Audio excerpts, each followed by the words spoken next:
Everyone here, please stand and wave to officer. Thank you. I wish to sincerely thank our teachers who for 38 years have consistently and meticulously prepared learners for the KCPE examination. Over these years, the teachers have produced a robust generation of manpower that has helped to propel our country to the enviable socio-economic development levels that we currently enjoy. As teachers, we therefore can only look back at the history of KCPE, whose last examinations we are releasing today, with a lot of pride and satisfaction. Thank you, our teachers, for your unfettered professionalism and commitment. Please let us applaud our teachers. Our gallant teachers have not achieved the commendable levels of teaching and learning without sacrifices. Over this KCPE journey, we lost a number of teachers who, during global and local challenges, including the COVID and sometimes the adverse weather conditions that are better epitomized by the ongoing El Nino phenomenon. I particularly wish to put in our prayers the family of Dr. Salim Mutida, as the CEO NEC has said. Dr. Salim Mutida was a KCPE examiner who died on Sunday, 19th November 2023 at the Nairobi Women's Hospital. At the time of her unfortunate death, she was a deputy chief examiner and had also served as an examiner of KCPE English composition for more than 20 years. We condole with the family. In the same breath, we condole with the family of Ahmed Nur Ismail Ahmed. Ahmed was an outstanding ICT champion in Garissa County, whose services will also be dearly missed. I wish at this juncture to also thank all the 473 teachers who served as invigilators, supervisors, and center managers, and 7,250 who worked as examiners during the last KCPE examinations, whose results the Minister is releasing today. We must congratulate the teachers for ensuring that the examination process was as smooth and as flawless as it could get. By the same token, I wish to say thanks to all those who have participated in the examination process during the KCPE examination regime of 38 years. And as I talk about the 30 years, I can't forget to mention our chief examiners, especially those who are awarded here today. And we at the Commission are extremely proud of you, and you have done well as you supervised the marking of these exams. Well done. You have served the country extremely well, and the Commission can only commend you more. The Commission takes cognizance of the efforts of our teachers meant to ensure that learners receive quality teaching. As you are aware, during this year's World Teachers' Day, celebrated on the 5th of October 2023, the Commission recognized and awarded 500 teachers based on exemplary performance, both in academic and curricular activities at different levels. I wish to assure all teachers that the Commission will continue to recognize and award teachers in line with the performance, recognition, reward and sanction policy framework and in line with the Presidential Reward Directive.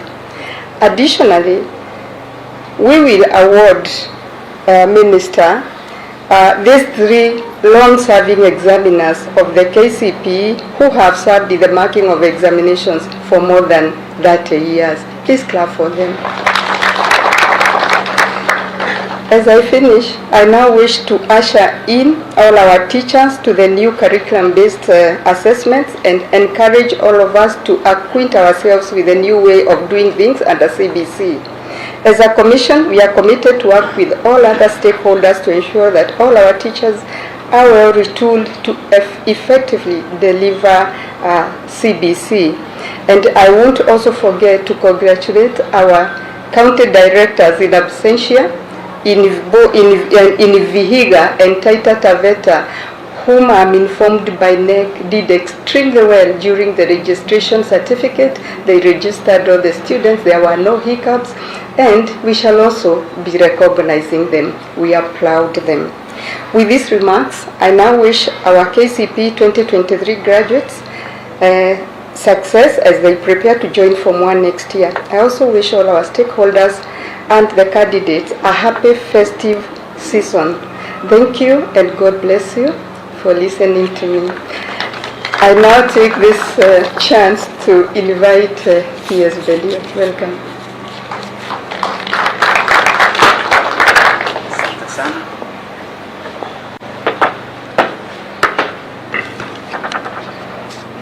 Thank you very much, Nancy, the Cabinet Secretary for Education, Honorable Ezekiel Machogu, our two chairs of Parliament, the National Assembly Chair on Education, and the Senate Chair on Education, our Chair of Council, and my colleague Council members, the CEO of the National Examination Council,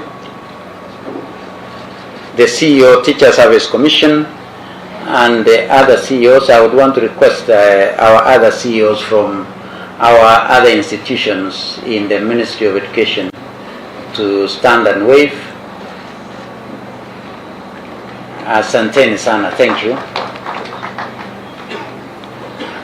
Our celebrated examiners, we would want to also acknowledge and appreciate you for joining us this morning and for the continued service that you have provided to our children.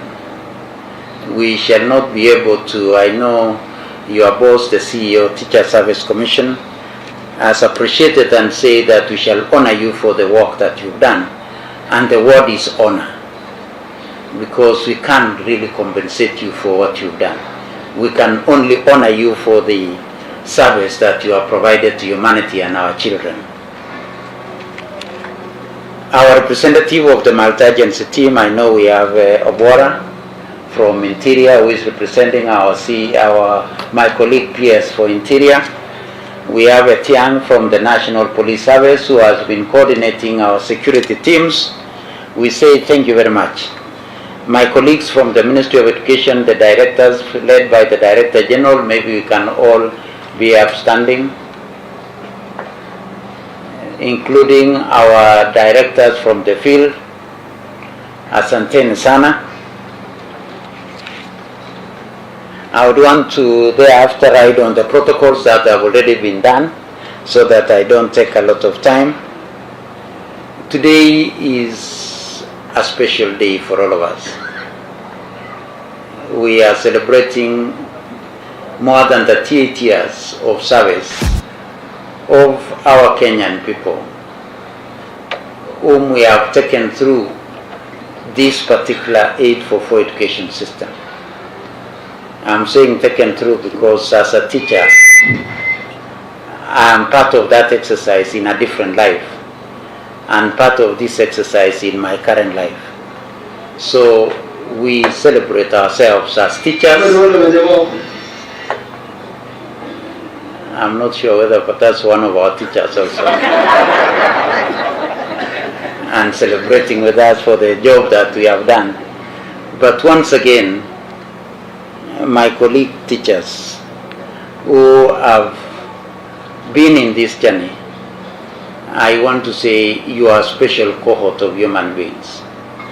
And I always say, and I want to say again this time, that, you know, as teachers, God gave you a special responsibility.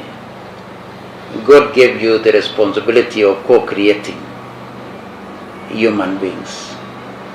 As of the 844, you have continuously co-created them for the last 39 years. And in that process, you have co-created in this country 26 million Kenyans through this system. This is more than 70% of the adult population, except most of us who are up here, led by our CS, Nancy, myself, Meli, Nyotu, and Njegere, our chair of council. majority of our colleagues in the fourth estate, I can confirm,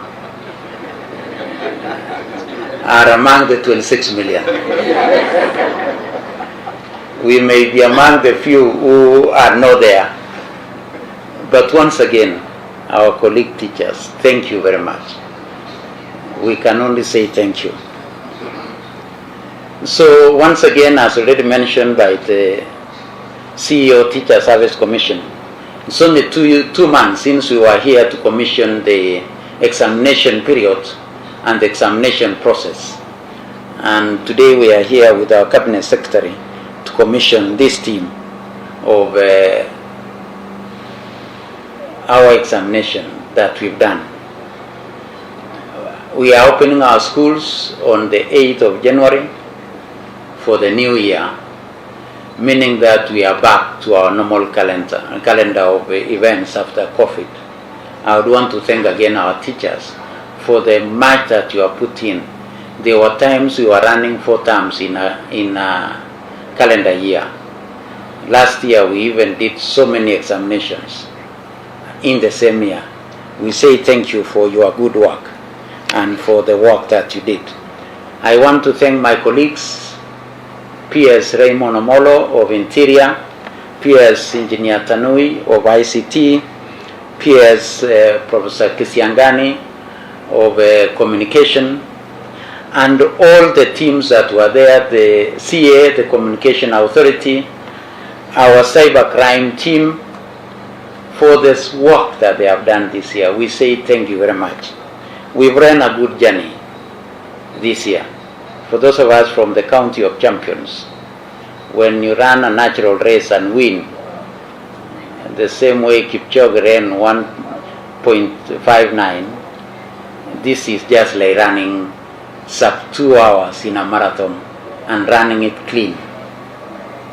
So we say thank you very much. Finally, I would want, before I invite our 2 oversight colleagues from National Assembly and Senate, I would want to appreciate our field officers. You've done a gallant job in managing the examination, some in very difficult situations. I saw quite a number of them who had to remove their shoes so that they could cross the river, in making sure that we serve our children. I know the CEO mentioned to me about the 2 counties where registration was extremely smooth. We want to thank our colleagues in Vihiga, in Taita Taveta, and our other colleagues for registering 1.4 million of our learners who have done this examination this year. Tunasema asanteni sana for that work. I know we have honored our 2 teachers who passed on while we were doing exams. On behalf of all of us, we would also want to honor the policeman that we lost in Siaya while being there to ensure that the environment in which our children were doing the examination was conducive. So on behalf of all of us and on behalf of my colleague in the Ministry of Interior, we also honor this gallant soldier who stood out to ensure that our children were safe and in process paid the ultimate cost through his life. So again, we honor that police officer in Siaya for the good work that he was doing for our children. So tunasema asante sana, and may his soul rest in eternal peace. Finally, I would want to thank our head teachers. I know the chair of KEPSHA, Bwana Nzioka, is here. On behalf of your colleague, we thank you for stabilizing the junior school for the last 1 year. That today our learners are in school. Count on our confidence and support as we continue to ensure that our children are in school. Asante sana. CS, with your permission, before I invite you, allow me to invite the chair of Education Committee in Senate, Joe Nyotu, to make some remarks. Karibu Mheshimiwa.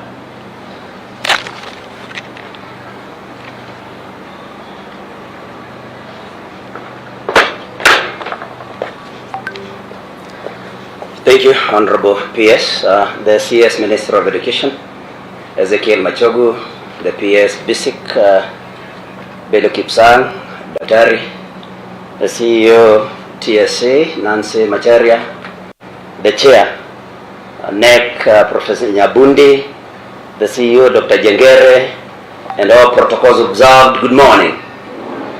So I want to take a very short time, and I want first to congratulate all the candidates who sat last year's KCPE and KCPE, and I wish them the best as they transition to secondary school, that is KCPE candidates. And I want to say that recognizing the many achievements made under 844. But I think I want to take this opportunity to ask all of us, because we know that 844 also started at a very high note where students and pupils were supposed to acquire technical skills. But later on, I think it metamorphosized, or it slowly again ran into an examination system or an examination-based curriculum that all of us, as we usher CBC, led by the Minister for Education, that we never again allow our learners to be assessed on only one parameter, and that is academics. Because of course, we know that all of us are gifted differently, are talented differently, and that is why I'm an ardent supporter of CBC, that going forward, now that we are done with KCPE and 844, that no learner will ever again be classified as a failure simply because they were assessed on a parameter that they were not necessarily talented in.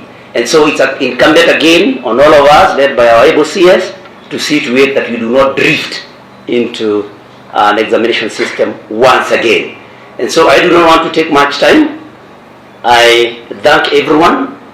I also take this opportunity to honor the gallant soldiers that fell by the wayside in administration of this exam, and in the many years that this system of 844 has been there, even as we pray that CBC will now sort out our problems of unemployment, and that even the mentality at home will change, that not only people with payslips will again be considered, will never again be considered to be the only people that are in gainful employment. Sorry if I've drifted into territories that are not relevant to this particular occasion, but once again, I want to congratulate our KCPE candidates and those that sat KCPE. Thank you very much. God bless all of us. John Nyotu is my name, Senator for Muranga and Chair Education Committee at the Senate. Thank you very much. Thank you very much. I would want to invite a colleague, other than being a member of parliament. Honorable Melly has been a principal of a school. He has been an examiner like ourselves who are examiners here today, and therefore I would want to request him to come and engage with his colleagues other than his other life of being a politician. Karibu, Chairman.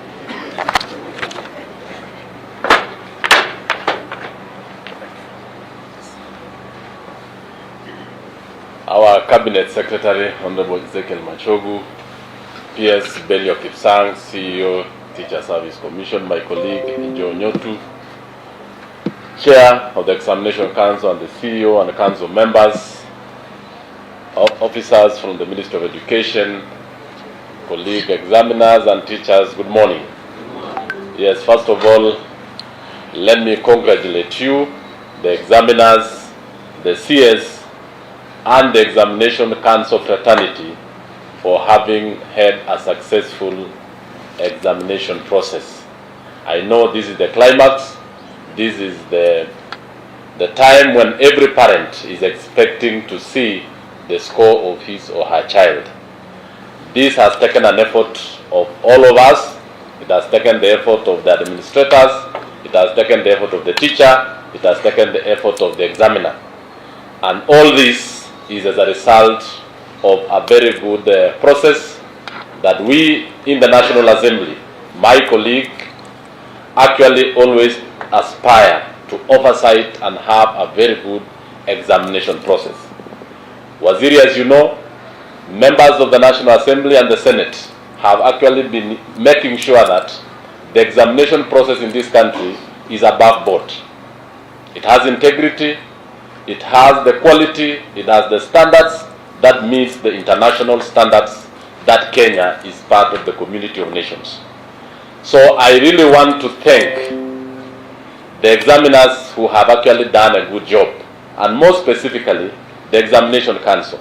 We as a Committee of Education, we did an inquiry, you know very well, it was a public inquiry, and I want to commend the CS and the Examination Council for having actually taken the solutions of the committee and implemented them a lot, more specifically on how to administer exams and stop a number of problems that you had.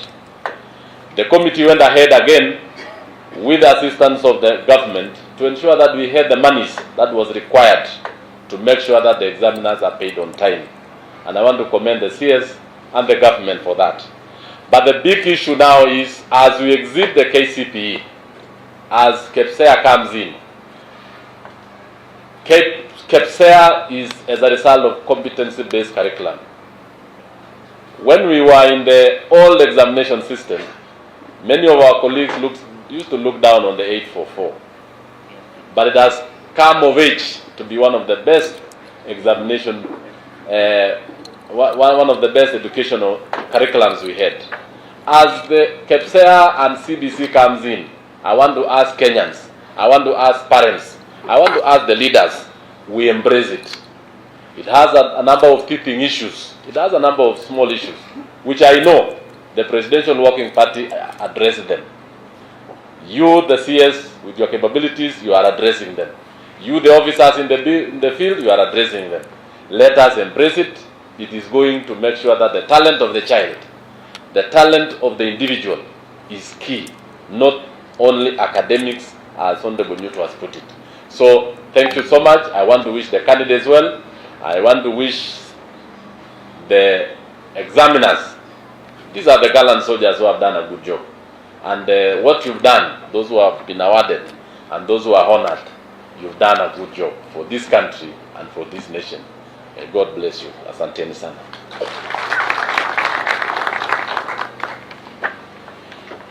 Thank you very much. I would want to conclude by confirming that our examiners who marked KCPE CS as the accounting officer of the Ministry of the State Department, that we have paid all our examiners who did KCPE marking.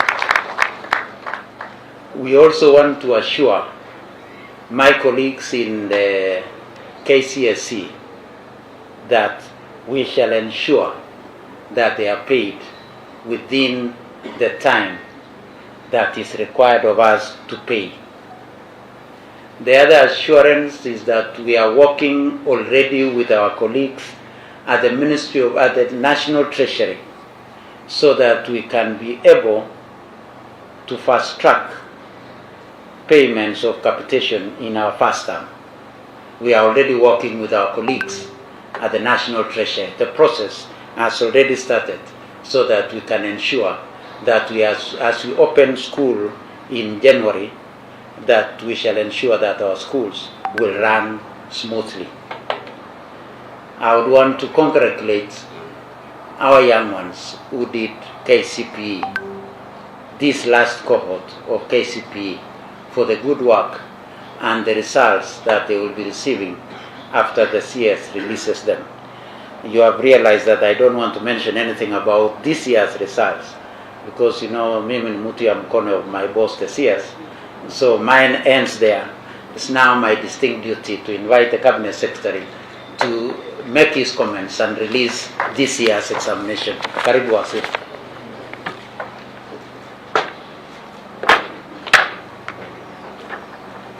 Thank you.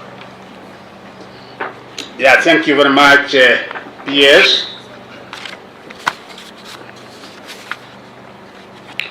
the Principal Secretary, State Department of Basic Education, Dr. Pero Kipusan, the Chairperson, National Assembly Education Committee, Honorable Julius Mary, the Chairperson, Senate Standing Committee on Education, Senator Joe Nyotu, the Chairperson, Kenya National Examination Council, Professor Julius Nyabundi, the Chief Executive Officer, Teacher Service Commission, Dr. Nancy Macharia,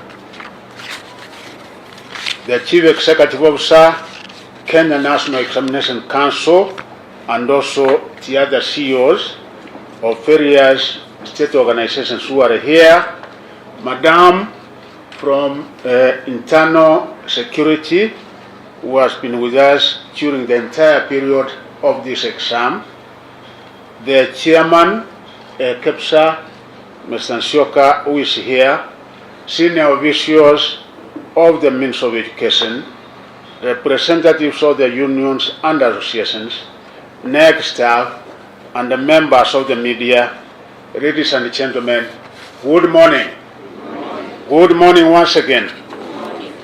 When he stood at a podium like this one, 39 years ago, to release the first set of the Kenya Certificate of Primary Education examination results for the 1985 cohort, former Education Minister Peter Oruaringo could not have imagined that the KCPE story could last so long. Yet, since 1986, Minister after Minister, Cabinet Secretary after Cabinet Secretary, I have stood here to narrate the success story of the KCPE examination. A story that will be told over and over again by many Kenyans, the majority of them products of the 844 education system that has for years served our country immensely well. No one can indeed gainsay the fact that the 844 education system has produced some of the best brains that have made our country work tall, both academically and in the world of work, regionally and globally as well. So as I stand before Kenya today, I must make it abundantly clear that my mission is not to sing KCB digest. Rather, I am here to celebrate and remind my fellow Kenyans that we are only transitioning from a structure of education that has served us well for 4 decades to one that will serve us even better. I must further emphasize to Kenyans that the midwives of the new shift in the education structure to their competence-based curriculum will mainly be the products of the KCPE examination, totaling 39 cohorts. Remember that a candidate who sat the KCPE examination in 1985 at the age of 14 is now aged 53 years old. If this was a teacher, he or she could now be one of our most experienced teachers, likely at the level of the head teacher. At our universities, such a professional could have risen to the level of a full professor. Indeed, this is an apt illustration of the fact that many of the professionals serving our country at every sphere are indeed products of the KCPE examination whose last results I am announcing today.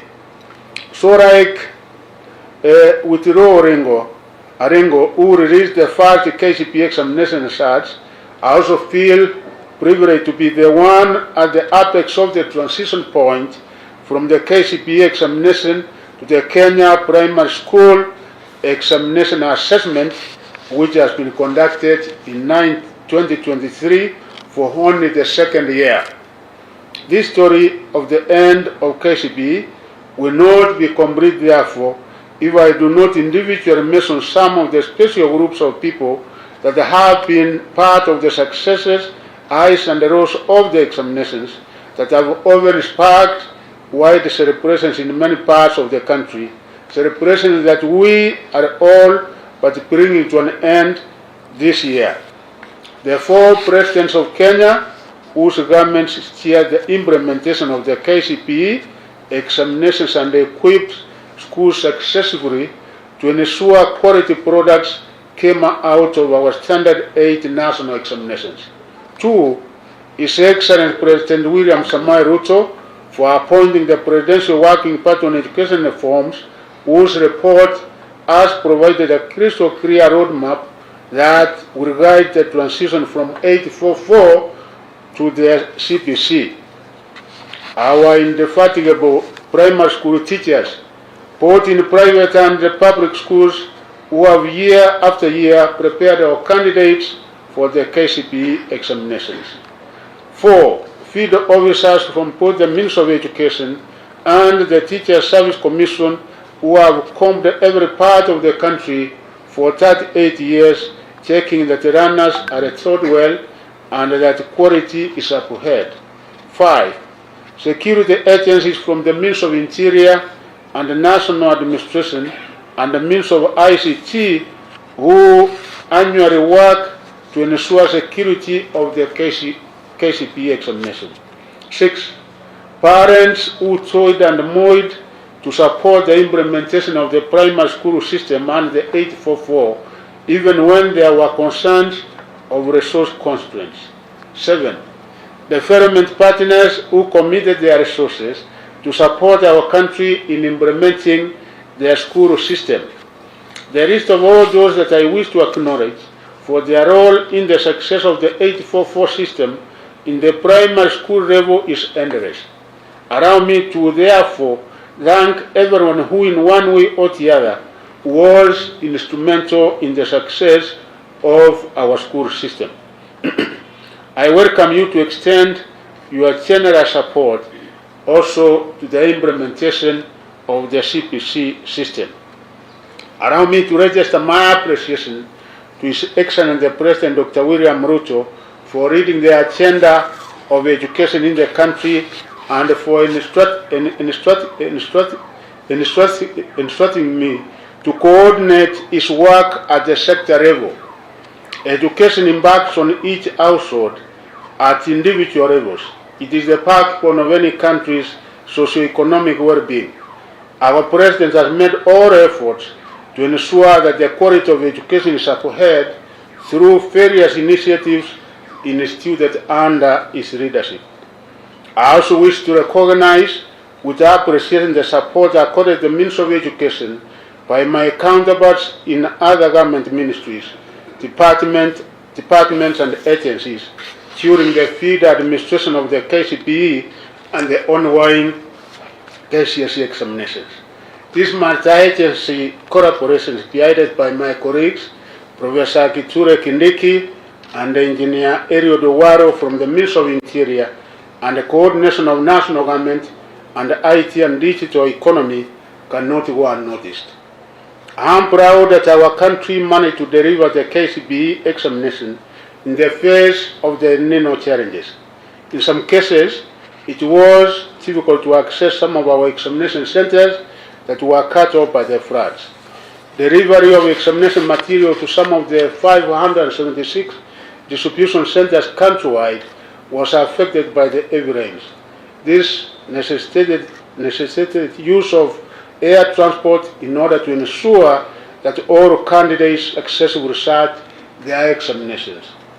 I wish to thank all the teachers, field officers, security officers, NEC officers, and other stakeholders who braved the hard weather challenges to conclude the examinations. The fact that the 2023 KCPE examination cohort was the last under the 844 system has given the government's 100% transition policy from primary to secondary school level greater importance.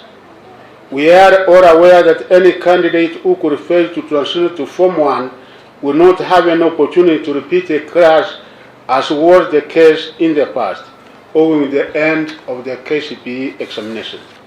Aware of this, the Ministry of Education ensured that all runners who were in Class 8 sat the 2023 examinations, even in cases where they had not been registered. As a result, 205 candidates who had not been registered for the KCPE examination this year took advantage of the registration waiver which are issued to sit for the examination. They are therefore among those whose results we are releasing today, and they will therefore have an opportunity to join Form 1 next year. To ensure no candidate misses out in joining Form 1 from the final 2023 KCPE examination cohort, the Ministry of Education will conduct thorough mapping of any those who may have failed to sit the examination of this year in order to administer a special examination in January 2023. The indicative figure we have at the moment for those who were not able to sit the examination is 9,354 candidates, and we have given the opportunity to sit for an examination in January so that they can also be able to join Form 1. I wish to assure the country that the government has enough capacity to accommodate all the 1,406,557 candidates who sat their KCPE examination in 2023. Therefore, all parents should take advantage of the 100% transition policy to enroll their children in Form 1. I wish to assure the country that we are fully prepared and committed to a seamless transition from the 844 system to the CPC. Many of the issues that were unclear in this transition process up to last year have now been solved through the Presidential Working Party on Education Reform report. Currently, we are preparing a sessional paper and the necessary draft legislation for submission to Parliament for consideration. Once passed, the document will anchor most of the recommendations of the Presidential Working Party report. As per plan, the first cohort of the CPC runners will transition to grade 8 in January 2024. All education indicators show that the cohort is undergoing quality learning and teaching. I wish to assure the country that all curriculum materials are in place to support the runners. One other recommendation that the Working Party made regarded the funding of public universities and our TVET institutions. The Working Party recommended the introduction